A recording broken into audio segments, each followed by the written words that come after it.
So I want to start off saying thank you. Yeah. Because Same. I'm going through an incredible transition in my life. Good. That's eternal. Wonderful and positive. Yeah. And I feel like I'm riding a wave of allowance. Good.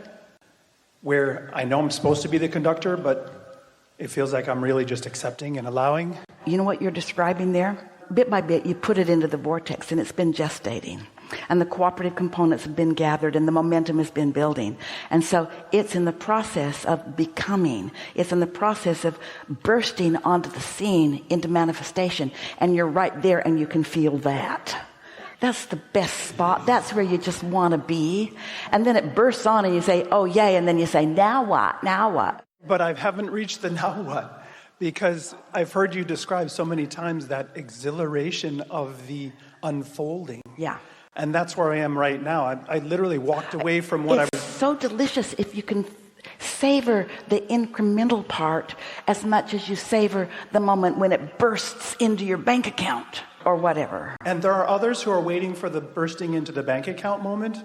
But for me, that is a distant memory. It's really just about following this feeling, which is amazing to me. Yeah. And as soon as I cleared... Would you call it a feeling of certainty?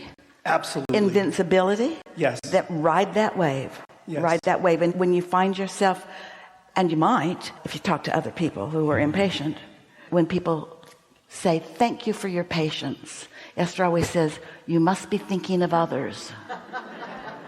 Because she likes to keep herself in that on the brink of discovery and manifestation feeling. And it's not a feeling of patience. It's a feeling of anticipation. And I have Abraham to thank for keeping me there more often now. And that's what's allowed this to happen. I do fall off the disc plenty, right? The people around me, family, I do fall off, but I'm falling off less often, and it's lasting longer.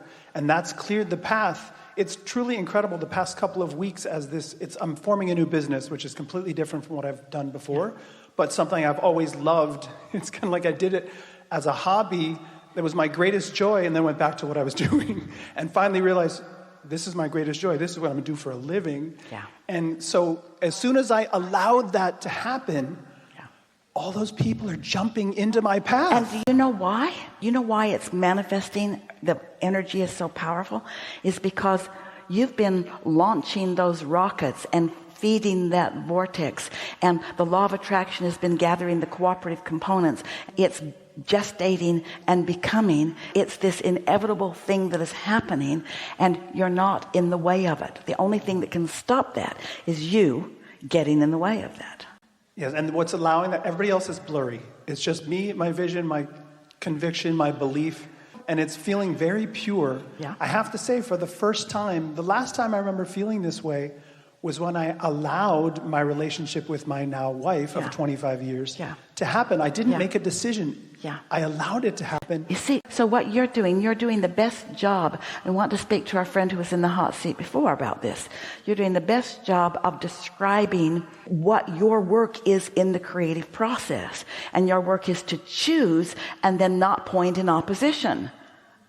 That's your work. But to continue to choose, because you choose and then you get more information, and then you choose and then you get more information, and then you choose and then you get more information.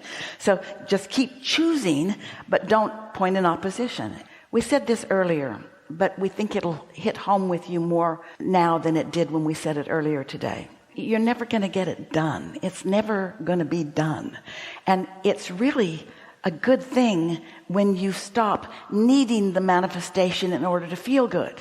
If you cannot need the manifestation, but you can accept the unfolding now, the unfolding now, the unfolding now, the unfolding now, the unfolding now, because even when it bursts in to see it, hear it, smell it, taste it, touch it, it's still not done, as you've discovered with your magnificent relationship with your wife. It's not done. It's not ever going to be done. And I'm only realizing day by day right now how much bigger it can be than I ever imagined. These ideas just keep flowing to me. Bigger than you have imagined. This is so good. Hear this. Bigger than you have imagined, because the path of least resistance will not allow you to see past what you've practiced seeing, but not bigger than you want, and not bigger than your inner being is imagined, and not bigger than the cooperative components together have caused it to be. It's been revealed, but you are not ready to realize all of it. But isn't that the fun? For years we've said to Esther, the universe will surprise and delight you. And she argued with us about that for a while. She said, I can see how it could delight me, but how can it surprise me if I'm the one that's put the stuff in the vortex to begin with? And we say, because you can't consider, and it's not because you're defective, you can't consider all of the components of all of the things that are gathered together and what that means. The exponential desire is unfathomable, but it is knowable. It is feelable. It is discernible. I'm feeling proof of that right now. Yeah. It's amazing. Yeah. Thank you for that. There was one little personal trivial anecdote that I wanted to bring up with you for a long time. The first time I came to one of these gatherings was, call it 7 or 8 years ago, and I had only just then started listening to the teachings. I'm a huge fan of all that's put on YouTube. Thank you very much. And I was, after one of the, during one of the segments of refreshment, all of us were filing to the restrooms. It was like almost like a stream. And I passed Esther in the stream, and she looked right at me and punched me in the arm. And I wondered, with my wife and my sisters-in-law, I wondered, was that Esther punching me in the arm? Was that Abraham saying, finally, you joined us? More likely Esther. She's the puncher. But truly, thank you for everything. Thank you for today. Really good. Really good.